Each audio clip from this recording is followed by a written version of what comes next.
শুভ সকাল বন্ধুরা, কেমন আছো সবাই? মামনি রূপকথা নতুন একটা ব্লগে তোমাদের সবাইকে স্বাগত। তোমাদের সাথে নিয়ে আজকের ভিডিওটা শুরু করছি। আর সকালবেলা আজকে আমার চাটা সব খাওয়া হয়ে গেছে, কারণ আমার ঝিলিক তো অনেক সকালে কাজে আসে না, ওর মা আর ঝিলিক অনেক সকালে কাজে চলে আসে, দু মা মেয়েতে করে, যেন তাড়াতাড়ি কাজটাও হয়ে যায়। আর দেখো কি মেঘ করেছে, মনে হচ্ছে এক্ষুনি বৃষ্টি নামলো।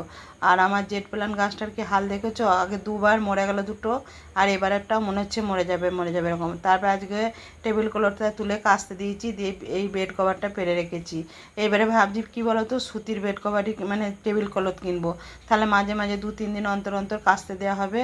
আর দেখো লাড্ডু এখানে শুয়ে ঘুমাচ্ছে, আর আমার সব ঘর দুয়ার দেখো পরিষ্কার হয়ে গেছে, মুছামুছি সব হয়ে গেছে। এবারে আমি একটু আলু ভাজবো, কারণ আজকে আমার রায় আর আমার বড় মেয়ে ওরা বেড়াতে গেছে, ওরা আসবে, এসে মুড়ি টুটি যদি খায়। দেখো আমি সবজি ফবজি সব কেটে রেখেছি। আর দেখো আলু ভাজা হয়ে গেছে, এখানে আমার ভেন্ডি আলুর একটু তরকারি করে রেখেছি, হাজব্যান্ড রুটি খাবে। আর আজকে রান্না করব ভেন্ডি সর্ষে পোস্ত ঝাল, আলু পোস্ত, মুগের ডাল এই করবো। আর পোস্তটাও ভিজিয়ে রেখে দিয়েছি। আমি সব রেডি করে রেখেছি, স্নান করে পুজো করে এসে আমি রান্নাটা করব। আর দেখো ঘর দুয়ার একদম পরিষ্কার পরিচ্ছন্ন, কিন্তু রান্না করব যখন জানো তো, তখনই তো আবার একটু নোংরা হবে, আবার আমাকে পরিষ্কার করতে হয়, কিছু করার নাই। তাই চলো স্নানটা করে নিই গা। স্নানটা করে নিয়ে তারপরে পুজোটা করব। আর ঝিলিক এখনও বাড়ি যায় নাই, ও ওপরে বাসন ধুচ্ছে। দিয়ে তারপরে দেখো স্নান করে বেরিয়ে পড়লাম। স্নান করে বেরিয়ে পড়ে এবার চুলটা মুছবো। আর আজ হচ্ছে বৃহস্পতিবার।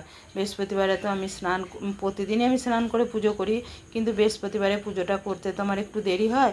ওই জন্য আমি একটু কাজগুলো, নিচের কাজগুলো গুছিয়ে নিই। আর দেখো প্রতিদিনের কাজ যদি নিজে একটু গুছিয়ে বাগিয়ে না করব, তাহলে নিজে কি বলবো বলো তো, নিজের সব কাজে দেরি হয়ে যায়। চলো তাহলে চুলটা আঁচড়ে একটু সিঁদুর টিঁদুর পরে নিই। আর আমি তোমাদেরকে বলেছি যে আমি ঠাকুর ঘরে যখনই যাই স্নান করে আমি একদম ফ্রেশ হয়ে যাই, আমি সিঁদুর পরে আমি চুল আঁচড়ে যাই। আমি ওই তোমার না চুল আঁচড়ে ইয়ে করে যাই, দেখছো স্নান করা হয়ে গেল, চুল আঁচড়ে নিলাম। আর আজ বৃহস্পতিবার, ঝিলিকের মোচা টোচা সব হয়ে গেছে। চলো এবার পুজো করে নিই গা। আর তোমার সকাল থেকে মেঘ করে আছে, জানো তো আজকে ওয়েদারটা খুব সুন্দর, খুব সুন্দর একদম। হালকা হাওয়া দিচ্ছে, বেশ মেঘ করে রয়েছে, রোদ ওঠে নাই, এত সুন্দর ওয়েদার না। আর আজকে আমার রায় আর বড় মেয়ে ওরা যেখানে বেড়াতে গেছে সেখান থেকে ফিরছে। আর ওরা কোথায় বেড়াতে গেছে সেটা তো আমি বলি, ওরা পুরী বেড়াতে গেছিলো, ওরা আজকেই ফিরছে। চলো তাহলে আমি পুজোটা করে নিগা। আর ওরা এসে মুড়ি টুড়ি যদি কিছু খায়, আমি আলু ফালু ভেজে রেখেছি, সবই তোমাদের দেখালাম। আর সব রান্নার জোগাড় করে রেখেছি। আর হাজব্যান্ড মর্নিং করতে গেছে, এখন আসে না। আর আমার চা বিস্কিট খাওয়া হয়ে গেছে, আমি এসে দুটো মুড়ি খাবো। আর আলু ভেজে রেখেছি। ফ্যানটা চলছে তো আওয়াজ হচ্ছে, আমি কী আওয়াজ হচ্ছে। লাড্ডুকে ওখানে ভরে রেখে দিয়েছি, লাড্ডুকে ছেড়ে রাখলি না, লাড্ডু ছাড়া জায়গা হিস করে দিচ্ছে, জানো তো কী জ্বালাতন করছে। কিন্তু ওকে তো খুব ভালোবাসি, ধরো ওকে ওই জন্য কিছু বলতে পারি না। সবাই বকে ঝাঁকা করে, কিন্তু আমি ওকে কিছু বলতে পারি না। আমি যতবার ও হিসু করে আমি ততবার মুছে দিই, ততবার নেতা ধুই, এই করি। কিন্তু এখন স্নান করেছি তো, পুজোটা করে আসি, করে এসে ওকে একদম উপরেই নিয়ে যাবো। চলো তাহলে পুজোটা করে নিই গা, কারণ এখন বাজছে কটা বলে দিই তোমাদেরকে। ঘড়িটা এত ওপর জায়গা হয়ে গেছে না, দেখতেই পাচ্ছি না, জানো তো। দাঁড়াও বলছি কটা বাজছে, 8:45 বাজছে। এখন 8:45 বাজছে, ঘড়িটা দেখতে পাচ্ছি না। দেখবে ঘড়িটা কোথায় আছে তোমরা দেখে নাও। আজ দেখো ঘড়িটা 8:45 বাজছে, দেখেছো? আর আমি এখান থেকে দেখতে পাচ্ছি না। এই এই আলমারিটাকে ভাবছি এই ধারে সরিয়ে দেবো, আর আয়নাটাকে এই ধারে, ওখানে আমি আয়না দেখতে পাচ্ছি না আলোর জন্যে। চলো তাহলে আর বক করবো না, পুজোটা করে নিই। তবে দেখো ঠাকুর ঘরে চলে এসেছি, এই যে ধুনোটা ধরিয়ে দিলাম। আর দেখো ঝিলিক কাচ্ছে সব, ওর মা বাসনটা ধুয়ে ঘরটা মুছে দিয়ে চলে গেছে। আর ওগুলো কেচে, ওর মা কেচেও দিয়েছে, ওগুলো ধুয়ে মিলে দিচ্ছে পর। আর দেখো আমি গোপুসোনাদের গান শুনিয়ে আমি হাততালি দিয়ে ঘুম ভাঙালাম। দেখো আমি কি গান শুনিয়েছি সেটা পরে একদিন তোমাদেরকে বলবো। আমার গোপুসোনা ঘুম থেকে উঠে পড়েছে। চলো ওদের এবার স্নান করাবো। ওদিকে জামা কাপড় আমি প্রত্যেকদিন গোপুসোনাদের বাসি জামা কাপড় কেচে সাবান দিয়ে মিলে দিই, সার্ফ দিয়ে কেচে। আর দেখো জলের মধ্যে কয়েক ফোঁটা অগুরু দিলাম, একটু গোলাপের পাপড়ি দিলাম, দিয়ে আমি গোপুসোনাদের স্নান করাই। আমি এইভাবেই স্নান করাই। আমার ওই জন্য ঠাকুর ঘরে আমার অনেকটা সময় লেগে যায়। আমার বড় মেয়ে বলবে, মা তুমি কি করো ঠাকুর ঘরে গিয়ে, তুমি নিচে আসতে চাও না? আমি যে তুই একদিন গিয়ে আমার কাছে বসে থাকবি, গিয়ে দেখবি আমি কি করি। আমি ওই তাড়াহুড়ো করে ওই তোর ফাঁকি দিয়ে কোনো কাজ আমি করতে পারি না। আমি মনের ভক্তি দিয়ে, আমার নিষ্ঠা দিয়ে আমি ঠাকুরকে পুজো করি। আমি পারি না জানিস তো কোনো কিছু তাপি মেরে। দিয়ে দেখো এই জামাগুলো সব আমি হাতে বানিয়েছি জানো তো। আর সুতির জামা কি বলো তো, খুব সুবিধা, প্রতিদিন বেশ কাচি কি সুন্দর পরিষ্কার হয়ে যায়। দিয়ে দেখো স্নান করে দোলনায় বসিয়ে দিয়েছি, দিয়ে আর টুপোর মুকুট সব যার যাচ্ছে গয়না সব পরিয়ে দিলাম, হার আর বাঁশিটা দিলাম। গয়না এখন সেরকম কিছু পরাই না, যখন জন্মাষ্টমী হয় তখন পরাই। আর সব সময় তোমাদিকে বলছি, সব সময় সব দেবতার আগে গণপতি বাপ্পাকে একটা জবা ফুল দেবে, কারণ গণপতি বাবার পুজো সব সময় আগে হয়। তোমরা যারা জানো তারা জানো, যারা জানো না তাদেরকে আমি বলে দিলাম। আর দেখো আমি ধুনোটার মধ্যে দিয়েছি কর্পূর, একটু ঘি আর ধুনো দিয়ে আমি গোটা ঘর, আজ বৃহস্পতিবার তো পুজো করে এনে আমি গোটা ঘর নিচে ওপর প্রত্যেকটা ঘরে আমি দেখাই। এত সুন্দর একটা গন্ধ বেরোয় না, মানে কি বলবো বলো তো, ঘরের মধ্যে মনে হয় যেন মানে ঈশ্বর চারিদিকে বিরাজ করছে। আমার বড় মেয়ে তো বলবে মা আমার ঘরে একটু বেশি করে দাও। আর ঘর সব ঘরে আমি দেখিয়ে দিই একটু করে, দিয়ে তারপরে নিচে ঘরগুলো, আমার নিচেই তো রুম আছে, নিচে রুমগুলো দেখিয়ে, এখন ভাড়া নেয় নিচে, রুমগুলো দেখিয়ে আমি ঘরের মধ্যেই রেখে দিয়ে চলে আসি। আর লাড্ডুও আমার সঙ্গে প্রতি ঘরে ধুনো দিয়ে বেড়াচ্ছে, দেখেছো? ও আমাকে ছাড়া এক পা মানে হাঁটবে না, চলবে না। এবার ধুনো দেখিয়ে দেখো চলে এলাম, এবারে রান্নাঘরে চলে এসেছি। এবার চলো রান্নাগুলো করে নিগা, পোস্তটা আগে বেটে নিই। আর আমি ফোন করেছিল যে মা আমরা স্টেশনে নেমে পড়েছি। আমি যে ঠিক আছে তোরা আয়, আমি ততক্ষণ রান্নাটা করে নিই। কতদিন ওরা নেয়, প্রায় এক সপ্তাহের কাছাকাছি, ঘর যেন আমার ফাঁকা একদম।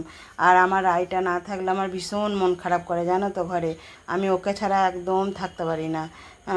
আর ও আমাকে তো মা বলে ডাকে, আমি যেন ওকে সব সময় আমার নাতনি নয়, আমি ওকে সন্তান চোখেই সবসময় দেখি। আমি মনে করি ও আমার একটা আর একটা সন্তান। দিয়ে দেখো মুগের ডালটা ভেজে নিচ্ছি, মুগের ডালটা ভেজে নিয়ে মুগের ডালটা বসিয়ে দেবো, দিয়ে তারপরে পোস্তটা করে নেবো। পোস্তটা বাটা হয়ে গেছে, এবারে পোস্তটা করবো, তারপরে ভেন্ডি ঝালটা করব, একই সব করব। আর আমার রান্না করতে ভীষণ ভালো লাগে জানো তো, আমি ওই তাড়াহুড়ো করে রান্না করতে পারি না। আমার মনে হয় কী বলো তো, আমি পরিপাটি করে ধীরে সুস্থে সুন্দরভাবে আমি রান্না করব। দেখেছো আমি গ্যাস ট্যাস আমার সব পরিষ্কার করে মুছি, আমি রাতেও মুছি একবার করে, আবার সকালেও মুছি একবার করে। আমার কি মনে হয় বলো তো, ঘর দুয়ার যত পরিষ্কার পরিচ্ছন্ন রাখবো আমার মনটাও তত পরিষ্কার থাকবে, আমি নিজেও তত ভালো থাকবো। আর দেখবে তুমি নিজে যদি পরিষ্কার না হও না, তুমি কোনো জিনিস কোনো দিন পরিষ্কার করে রাখতে পারবে না, তোমার ভালোই লাগবে না। তুমি যদি নিজে নোংরা হও, তোমার ঘর দর কোনো দিন পরিষ্কার থাকবে না। আমার ছোট থেকেই জানো তো, আমি পরিষ্কার পরিচ্ছন্ন করে রাখতে আমি ভীষণ ভালোবাসি। আমার ঘরের সমস্ত কাজ, আমি যখন ছোট ছিলাম আমার মাকে আমি কোনো দিন ঠাকুর পুজো সন্ধে দিতে দিই নাই। আমি ঠাকুর পুজোও করতাম, সন্ধেও দিতাম, তার মধ্যে আমার পড়াশোনাও ছিল, আবার ঘর দর পরিষ্কার পরিচ্ছন্ন করে রাখতাম। আর ওই যে বিছানা টান টান করে চাদর পাড়া, এগুলো যেন কী বলবো বলো তো, আমার রক্তে মিশে আছে যেন, আমার মনে হয়। হ্যাঁ, আমার হাজব্যান্ড বলবে তুমি সারাদিন কাজ করো, তুমি একটু রেস্ট নাও। আমি বলি যে আমি এই কাজের মধ্যেই আনন্দ পাই জানো তো, আমি যখন রেস্ট নিয়ে ঘরে বসে থাকি না, আমার তখন একদম ভালো লাগে না। আমি তখন আমার মাথার মধ্যে ভাঁজে যে আমি কি করব, কি কাজ করবো। আর দেখো মেয়ে নাতনি সব চলে এসছে নিচে, আমাকে মেয়ে ডাকলো মা ব্যাগটা কি ভারী, তুমি একবার এসো নিয়ে যাও। ওর বাপিও ট্রলিটা নিয়ে আসছে, আমি ব্যাগটা নিয়ে এলাম। মেয়ে ঘরে ঢুকে গেল, আর রায় এসে সোফার মধ্যে বসে আছে। হ্যাঁ, ও এখন গল্প করছে, মা এ হয়েছে, মা ওই হয়েছে, মা এটা করেছি, মা ওইটা দেখেছি। আর দেখো মেয়ে এক ব্যারেল গঙ্গা জল নিয়ে এসছে, গঙ্গা জলটা দেখো একদম ঘোলা। হাওড়ায় নেমেছিল, দিয়ে গঙ্গা ওখানে গিয়ে একজনকে দিয়ে গঙ্গা জল আনিয়েছে 5 লিটার মতো। আমার গঙ্গা জল একটু ফুরিয়ে গেছে, মানে আছে তবু আমি আনা করালাম।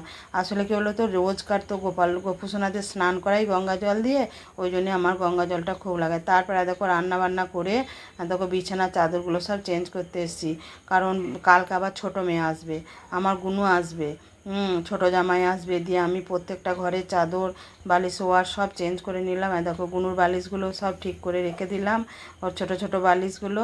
এই ঘরটা পরিষ্কার হয়ে গেল। আর দেখো আমার ঘরটাও বিছানার চাদর পেরে বালিশ দিয়ে আমি সব একদম, সকালে আমি সময় পাইনি জানো তো, ওই জন্যে আমি এখন করে নিলাম। ঠিক আছে চলো, এবারে আমাকে ওদের খেতে দেবো, ওরা কি খাবে দেখি। আর দেখো এই আলমারিটা সব গুছিয়ে রেখেছি, কিন্তু আমি গুছিয়ে রাখা হয়নি, সব ভরে রেখেছি, কিন্তু গুছানোর মতো সময় পাইনি। কি করবো বলো, কখন করব, মানে একটা কাজ করতে যাচ্ছি আর একটা কাজে হাত দিয়ে ফেলছি। তারপরে দেখো লাঞ্চ করতে চলে এসেছি। আজকে রান্না করেছি দেখো ভেন্ডির ঝাল, পটল ভাজা, পোস্ত, আর হচ্ছে মুগের ডাল আর লেবু, আর এই যে আমরা চাটনি পাশে আছে, হাজব্যান্ড আর আমি খাচ্ছি। আর রায়কে খাইয়ে দিয়েছি। বড় মেয়ে বললো এখন আমি খাবো না, ঘুমাচ্ছে।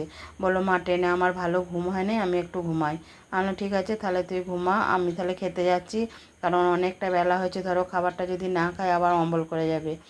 চলো তাহলে খেয়ে নিই, দিয়ে তারপরে তো অনেক কাজ আছে এখনও। তারপরে দেখো খাওয়া দাওয়া করে বান্ধবী একটা তাল দিয়েছিলো, সেই তালটা আজকে খেয়েই মারতে বসে পড়লাম। দিয়ে মেরে আমি ফ্রিজে ভরে রেখে দেবো। আজকে আমি কিছু করব না, কালকে ছোটো মেয়ে আসবে, তারপরে করব, ফুলুরি করব। আর আমার বাড়ির সবাই তাল ফুলুরি খেতেই বেশি ভালোবাসে, ওই রুটি লুচি অত ভালো, ছোটো মেয়ে লুচি খেতে ভালোবাসে, কিন্তু লুচি এখন আর করব না, কারণ একটা তাল তো, ফুলুরি করব, সবাই তাহলে খাবে, ভালো লাগবে। তাহলে তাহলে তালটা আমি কীভাবে মারছি দেখো। আর এই মইটা অনেক দিন আগে আমার হাজবেন্ড একজনের কাছে কিনে নিয়ে এসেছিলো, সে তৈরি করে দিয়েছিল। এই মইটাতে এত সুন্দর তাল মারা যায় না, তোমাদের কি বলবো। হ্যাঁ, আমি ওই আগে ঝুড়িতে মারতাম, একদম মারতে পারতাম না। আর তালটাও খুব ভালো জানো, তারপরে কালো তাল, আর তালটা এত মারি না, তোমাদের কি বলবো। আর তালটা খুব সুন্দর একটা গন্ধ বেরোচ্ছে। দেখো সিজনের জিনিস তো খেতে সবারই ইচ্ছা যায়। হ্যাঁ, কিনে নিয়ে আসে হাজবেন্ড, কিন্তু ওই বান্ধবী প্রতি বছর আমাকে একটা দুটো করে দেয়, কারণ ওর গ্রামে দিদির বাড়ি তো, দিদি পাঠিয়ে দেয়, দিয়ে ও আমাকে একটা দুটো করে দেয়। যে সেই কোনো দিন হাজবেন্ড তালে রুটি খেতে ভালোবাসলে রুটি করে দিই, লুচিও করি, ফুলুরিও করি, কিন্তু এবারে একটা দিয়েছে, বলে পরে আবার দিদি দিলে তোমাকে দেবো।